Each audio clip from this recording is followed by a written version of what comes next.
High, আমি Megha. Welcome to Megha's little corner of the internet. আমার তরফ থেকে জানাই সবাইকে শুভ শারদীয়ার প্রীতি ও শুভেচ্ছা। বড়দেরকে আমার প্রণাম আর ছোটদের আমার অনেক ভালোবাসা।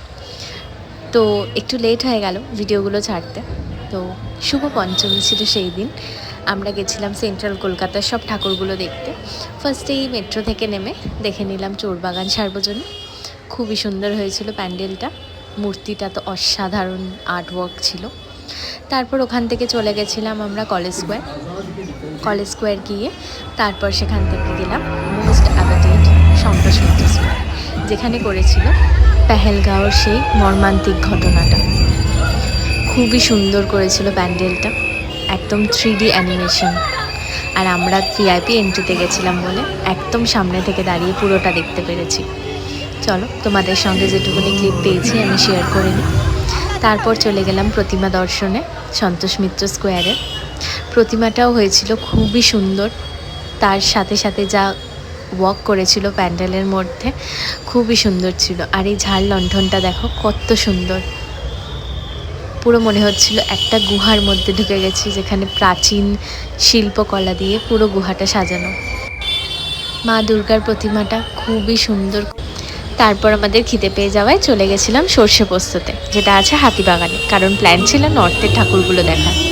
তো চলে এলাম কাশী বসলেনে করেছিল লীলা মজুমদারের কবিতা দিয়ে পুরো প্যান্ডেলটা সাজানো। আর খুবই সুন্দর, ব্যাকগ্রাউন্ডে খুব সুন্দর একটা লীলা মজুমদারের কবিতা পাঠ হচ্ছিল গানের আকারে। দেখে নাও, খুবই সুন্দর অ্যাম্বিয়েন্সটা।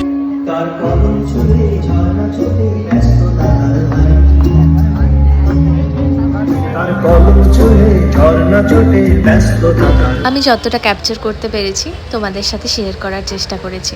তারপর চলে এসেছিলাম নর্থের আরও যা যা ঠাকুর আছে, নবীন পল্লী, হাতিবাগান সার্বজনীন, নলিন সরকার স্ট্রিট, সেই সব ঠাকুরগুলো দেখতে। দেখে নাও তোমরা, কি সুন্দর ছিল। এইটার আমি নামটা ভুলে গেছি, আই গেস এটা নলিন সরকার স্ট্রিট। খুবই সুন্দর ছিল প্যান্ডেলটা উইথ ঠাকুর মা দুর্গাকে এক অন্য রূপে দেখলাম এখানে। তারপরেই চলে গেছিলাম আরও একটা প্যান্ডেল দর্শনে। এখানে করেছিল একটা ড্রাগনের থিম, খুবই সুন্দর আর আর্টওয়ার্ক ছিল এই মা দুর্গাটার মধ্যে। এখানে একটা বড় ডাইনোসর আই গেস করেছিল এটা। মা দুর্গাকে দেখো কি অপরূপ এক আর্টওয়ার্ক। আজকাল আর্টের ঠাকুর যতই ভালো হোক, সেই সাবেকিয়ানার মধ্যে একটা আলাদাই মাহাত্ম্য লুকিয়ে থাকে দেবী মায়ের। এই দিয়ে শেষ করলাম আমার শুভ পঞ্চমীর ব্লগটা। সবাই ভালো থেকো, সুস্থ থেকো, বাই।